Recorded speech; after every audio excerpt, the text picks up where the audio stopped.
खरं म्हणजे इथं येऊन मी सभा घेण्याची काही आवश्यकता नव्हती.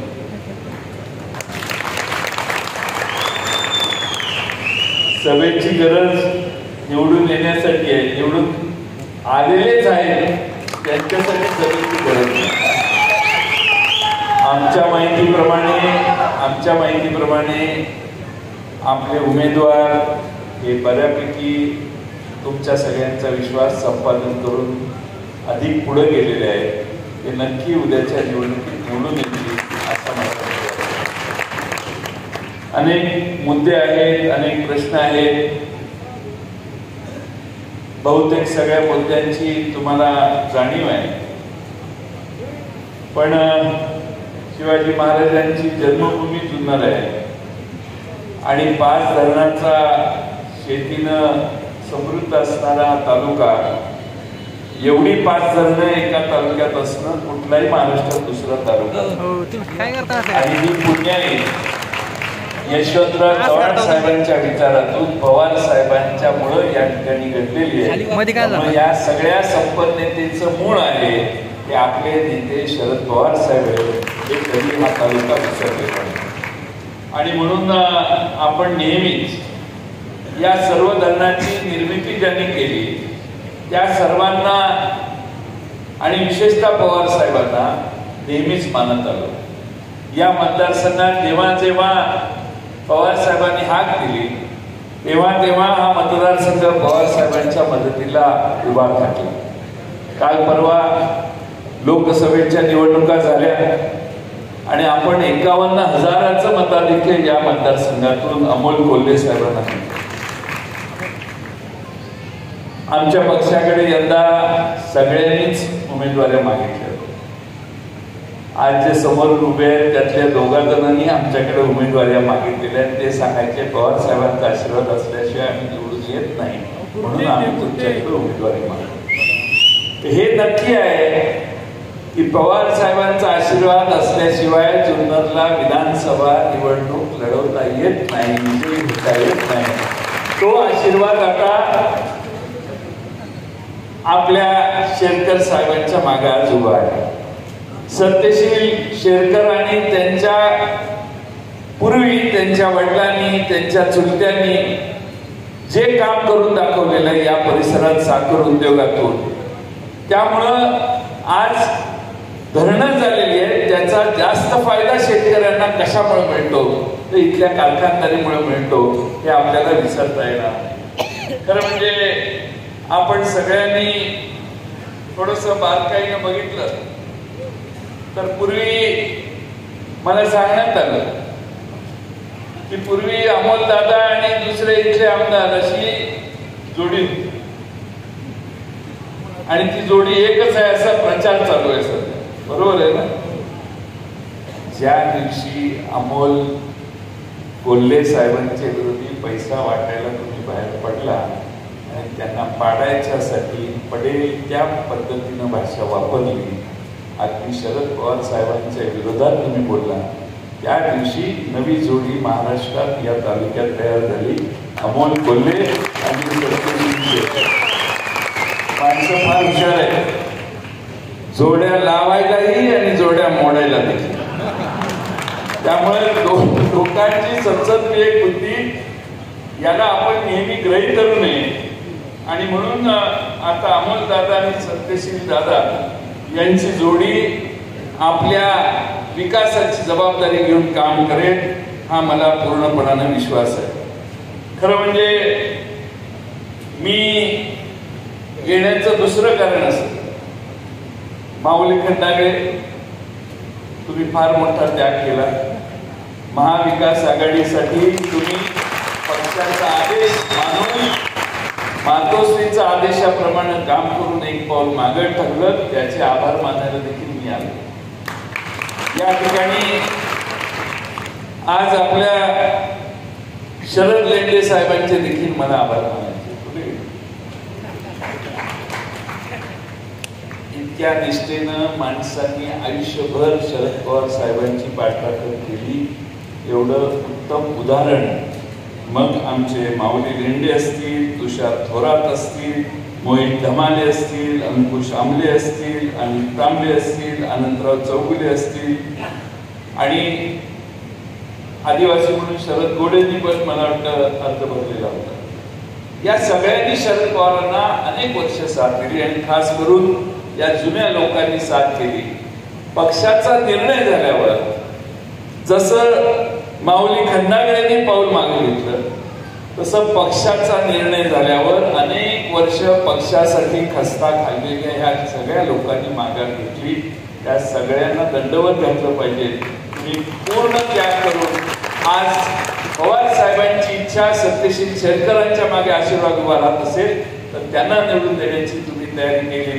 मी शरद लेंडे साहेब तुम्हा सगळ्यांना सांगतो की पक्ष तुम्ही केलेल्या या उपकाराची जाणीव ठेवेल. सरकार आपलं येणार आहे काळ्या दगडावरची देत. बाकीची जबाबदारी तुम्ही माझ्यावर सोडा, डॉक्टर अमोल कोल्हेंच्यावर सोडा. तुम्हाला उड्यावर पडून देणार नाही आणि पूर्ण ताकदीनं पक्ष तुमच्या मागे राहील आणि तो अनुभव देखील तुम्हाला देण्याचं काम आम्ही सगळे करू. खरं म्हणजे पूर्व पठारावरचा सिंचनाचा प्रकल्प आहे तो बराच दिवस प्रश्न प्रलंबित आहे आणि तो प्रश्न सिंचन होण्याचा प्रश्न प्रलंबित आहे. आपल्या कुकडी प्रकल्पात त्याचा समावेश करावा अशी मागणी आहे. मी आपणाला महाविकास आघाडीच्या वतीने वचन देतो या कुकडीच्या नेटवर्क मध्ये पाणी मिळणं उपलब्ध होणं जरा अवघड आहे.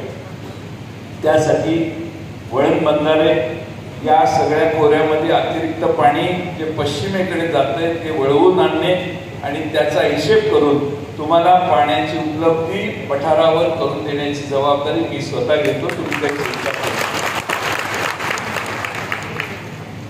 शेरकर साहेब विधानसभेत गेल्यावर या प्रकल्पात इथं पाण्याचं जे वाटप होतं त्या पाण्याच्या विस्तार वाटपाचा देखील सत्यशील दादा पूर्ण ताकदीनं तुमच्यासाठी काम करतील. या मतदारसंघात अन्याय होऊन पुढे पाणी जाईल हे डोक्यातनं तुम्ही काढा. सत्यशील दादा तुम्हा सगळ्यांना आणि पुढच्याही भागात आपल्याला न्याय सगळ्यांनाच द्यायचा आहे. कुणाचं पाणी अडवणे आणि कुणाचं सोडणे हा विषय नाही. पण या भागात ज्या भागाने मोठं योगदान पाण्यासाठी केलंय त्या भागाला देखील पाणी उपलब्ध करून देण्यासाठी वळण बंधारे बांधून आपण अतिरिक्त पाणी या खोऱ्यात आणून अगदी कुकडीच्या नेटवर्क मध्ये जे पाणी कमी पडतंय ते वाढवण्यासाठी देखील काल परवा मी करमाळ्याला गेलो होतो. परवाच करमाळ्याला सभा झाली. तिथं मांगीच्या तलावात पाणी पोचत नाही. हा तिथला कायमचा त्यांचा प्रश्न आहे. त्यामुळे या भागात आपल्याला पश्चिमेकडचं वळणारं पाणी इकडं वळवलं पाहिजे. यासाठी आपल्याला प्रायोरिटी द्यायला पाहिजे आणि सत्यशील दादांच्या नेतृत्वाखाली ते काम आपण निश्चितपणानं करू हा विश्वास मी आपल्या सर्वांना देतो. बिबटचा प्रश्न आहे. प्रश्न काही सध्याच्या सरकारने घोषणाच केले पण तो काही सुटलेला नाही आणि राज्याचे वनमंत्री सांगतात की जयंतराव बिबट बरोबर राहायची आता सवय लावून घेतली पाहिजे. आमचे सगळे बिबटे गेले निघून म्हटलं सवय लावायची काय गरज नाही. बिबट बरोबर सवय लावून घेतली पाहिजे असं फॉरेस्ट डिपार्टमेंट सांगतात. आणि प्राण्यांच्या बरोबर अशा हिंस्र प्राण्यांच्या बरोबर आता माणसाने जगण्याची सवय केली पाहिजे आणि कसे कसे सूचना फॉरेस्ट डिपार्टमेंटची येतात ते तुम्हाला वेगळं सांगायची गरज नाही. आणि म्हणून हा प्रश्न मुळात जाऊन सोडवला पाहिजे. या मतदारसंघामध्ये आदरणीय पवार साहेबांनी कृष्णराव मुंडे आदिवासी समाजाचे नेते त्यांना विधानसभेला उभा करून पूर्ण ताकदीने एकेकाळी निवडून आणले.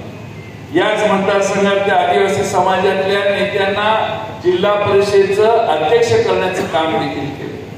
त्यामुळे इथं सर्व समाजाला बरोबर घेऊन जाण्याचं काम आदरणीय पवार साहेबांनी अतिशय प्रभावीपणाने केलंय हे मित्रांनो आपल्याला विसरता येणार.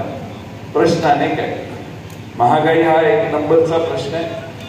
तुमच्या खिशात या दिवाळीला किती तोशीस लागली मी वेगळं सांगायची गरज नाही.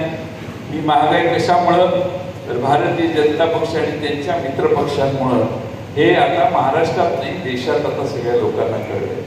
माझी आपल्याला विनंती आहे की मागची दिवाळी आमच्या आया बहिणींना विचार जर 20,000 रुपयात झाली असेल तर यावेळी 30,000 रुपये खर्च झाले तरी मनासारखी दिवाळी झाली नाही, एवढी महागाई आहे. तेलाचा डबा 500 रुपयानं वाढला, सगळ्या वस्तू मागल्या. घर कसं चालवायचं हे महाराष्ट्रातल्या प्रत्येकाच्या समोरची समस्या या दिवाळीत होती. महागाई कमी का काय याच्यावर जीएसटी लावला. 28% जीएसटी केला. 28% जीएसटी केल्यामुळं साध्या गोष्टी महाग झाल्या. 2 चाकी खरेदी करायला गेला तर 28% तुम्हाला कर भरावा लागतो. पण हेलिकॉप्टर खरेदी करायला गेले जगन्नाथ शेवाळे चुकून, तर जगन्नाथ शेवाळेनं 5%च केलं. 2 चाकी खरेदी करायला 28%, पण श्रीमंत माणसाला कर भरायचा असेल त्याचा प्रसंग येतो त्यावेळी त्याला 5% कर. ही या देशातली चुकीची राजनीती, चुकीची अर्थनीती, याला आपल्याला उत्तर देण्याची गरज आहे. आज महाराष्ट्रामध्ये प्रचंड मोठ्या प्रमाणात आपल्या सगळ्यांकडून कर गोळा केला जातो. तुम्हाला माहिती आहे की नाही माहित नाही, मध्ये आकडे प्रकाशित झाले मागच्या एका महिन्यात 30,000 कोटी रुपये एका महिन्याला महाराष्ट्र कर भरतो. दुसऱ्या राज्यांच्या आकडे बघितले 11,000, 8,000, 6,000, 7,000, 9,000. एकटाच महाराष्ट्र असा आहे की जो 30,000 कोटी रुपये सरकारी तिजोरीत भरतो दर महिन्याला, केंद्र आणि राज्य सरकारच्या मिळून. आणि त्यामुळे आम्ही आमच्या महाराष्ट्रात एवढा कर देत असताना महाराष्ट्राकडे आमचं सरकार होतं त्यावेळी दुजेपणाची वागणूक देणारं दिल्लीत बसलेलं सरकार हे आजही महाराष्ट्राला दुजेपणाची वागणूक देते. हे मित्रांनो विसरू नका. अनेक प्रकल्प गुजरातला गेले, तुम्ही हे सगळं ऐकले. 17 प्रकल्प महाराष्ट्राच्या बाहेर गेले.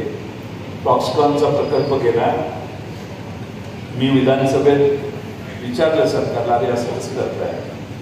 एकनाथ शिंदे म्हणजे जयंतराव, कालच मी मुख्य पंतप्रधान आमचे नरेंद्र मोदी साहेब यांना भेटून आलो आणि मोदी साहेबांनी मला सांगितलेलं आहे की तुम्ही काही चिंता करू नका, याच्यापेक्षा मोठा प्रकल्प आम्ही तुम्हाला देऊ. म्हटलं कधी? जयंतराव काळजी करू नका, मोदी साहेब बोलले की होतच ते, आता होईल. तर ती काय वाट बघतो. ह्याच्यापेक्षा मोठा प्रकल्प एकनाथ शिंदेची टर्म संपली तरी आला नाही.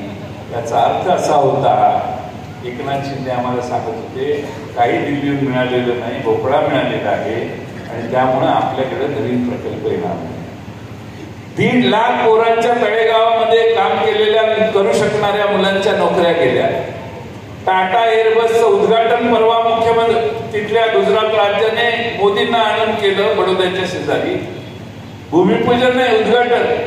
प्रकल्प जाऊन तिथं प्रकल्पाचं उत्पादन सुरू झालं. 7-8 हजार पोरांना नोकऱ्या लागल्या. आमच्या महाराष्ट्रात मात्र मोठे प्रकल्प आले नाही. त्याचा परिणाम हा झाला की महाराष्ट्राचं दरडोई उत्पन्न मित्रांनो गुजरातच्या खाली गेलं. ते मी सांगत नाही, केंद्रीय आकडे सांगतात. मी राज्याचा अर्थमंत्री होतो त्यावेळी 2ऱ्या-3ऱ्या क्रमांकावर दरडोई उत्पन्नात असणारं आमचं महाराष्ट्र राज्य, जेव्हा महाराष्ट्राचे मुख्यमंत्री देवेंद्र फडणवीस झाले आणि जेव्हा नरेंद्र मोदी दिल्लीला जाऊन बसले त्यावेळी फक्त 2 वर्षात महाराष्ट्र हा 6व्या क्रमांकावर गेला आणि मागं असणारं गुजरात 5व्या क्रमांकावर. आज महाराष्ट्राचा देशभरातल्या सगळ्या राज्यांमध्ये नंबर 11वा आहे. आमचं राज्य अधोगतीला चाललंय.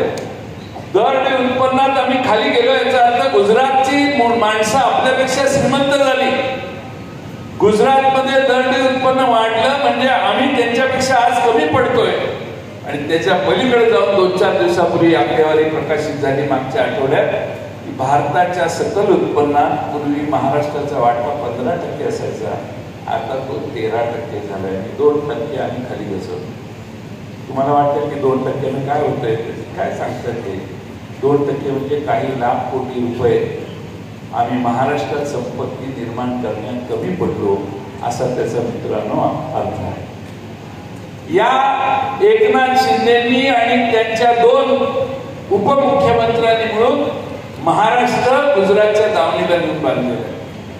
गुजरातचं मांडलिकत्व महाराष्ट्राने स्वीकारलेलं आहे.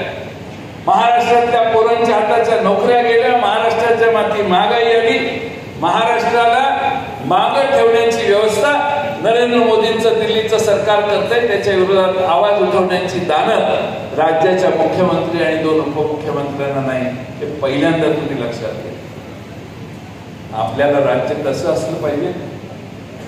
अन्याय महाराष्ट्रावर झाला तर आवाज काढणारं, आवाज उठवणारं आणि जाब विचारणारा मुख्यमंत्री महाराष्ट्राला पाहिजे. पण ह्यांच्यावर एवढे उपकार आहेत त्यांचे आणि ह्यांच्या डोक्यावर एवढ्या टांगत्या तलवारी आहेत, यांचा घास नाही नरेंद्र मोदींना जाऊन जाब विचारायचा की महाराष्ट्रात तुम्ही असा आमच्यावर अन्याय का करताय. सगळं महाराष्ट्राचं चाललंय गुजरातला, पण महाराष्ट्रातल्या सामान्य लोकांच्या वतीनं नेतृत्व करणारे मुख्यमंत्री मानाखाली घालून त्या ठिकाणी बसतात आणि महाराष्ट्राचा अपमान स्वीकारतात. कारण ह्यांना बाकी दुनियेत काही प्रिय नाही. लाडकी यांची फक्त खुर्ची आहे, बहिणींचा गैरसमज नसावा. हे सगळं जे चाललंय ते फक्त लाडके खुर्चीसाठी चाललंय.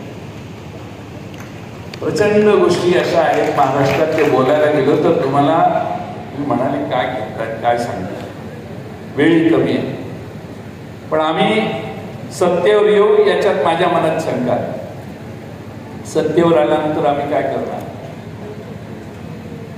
राहुल गांधी, उद्धव ठाकरे साहेब, शरद पवार साहेब यांनी परवा मुंबईत एक सभा घेतली आणि 5 पंचसूत्री महाराष्ट्रात जाहीर केली. आणि आता 12 वाजता आमचा जाहीरनामा देखील प्रकाशित होईल मुंबईमध्ये, तोही तुमच्यापर्यंत पोहोचेल. पंचसूत्री जाहीर करताना त्यातला एक मुद्दा आहे